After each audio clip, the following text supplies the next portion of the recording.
cut mile. Wise Dan won it. They come for home. Approval strikes the front. Wise Dan on the outside. Silentio, the long shot, running a big one, but Wise Dan, Silentio down at the rail. Wise Dan, Approval, Silentio. Wise Dan has called on all his class. Well, so impressive in his performances on the track. Wise Dan has been crowned the best racehorse America has to offer the last 2 consecutive years. And a colic surgery can't keep this star down, as his rider Johnny Velasquez tells us how privileged he feels to be a part of the Wise Dan band. Wise Dan came back unbelievable. I mean, for the horse to come back and have after surgery and having such a long time being off the racetrack and come back and run the race he did, it was incredible. I'm very proud of him, and for him to come back and did the way he did. But as soon as he got out of the gate, I knew we had him back. You know, he got into the bridle, he got a nice tug out of me, and it's like, well, I think I do have the same horse that I had before.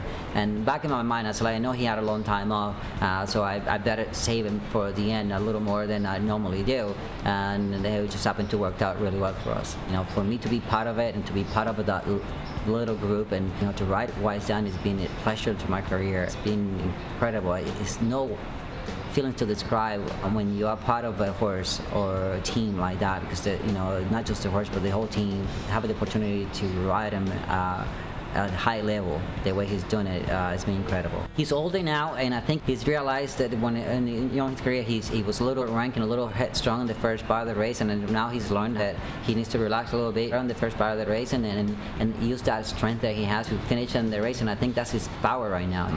We have managed to get along really, really well, and he, like I said before, he's been, you know, pretty hard-headed too, you know, but I seem to find that I can get along with him, and he seemed to get along with me. I think it's definitely a good combination. I think I concentrate more about how much speed is in the race and where I can manage him to put it where he's settled the first part, whether he's still strong but settled and not overuse his strength, like I said before, and use that strength for the end of the race. I think that's the main thing, though. You know, no matter where he is, he could run from inside or outside, whatever it may be.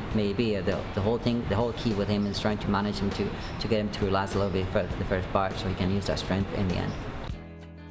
I feel it's a very symbiotic relationship between these two, Johnny Velasquez and Wise Dan. They've partnered up together 13 times, and they've won 11 races together, including the 2012 Shadwell Turf Mile. Scott, it's unbelievable to think this is going to be the 4th consecutive time that Wise Dan will be entering this race.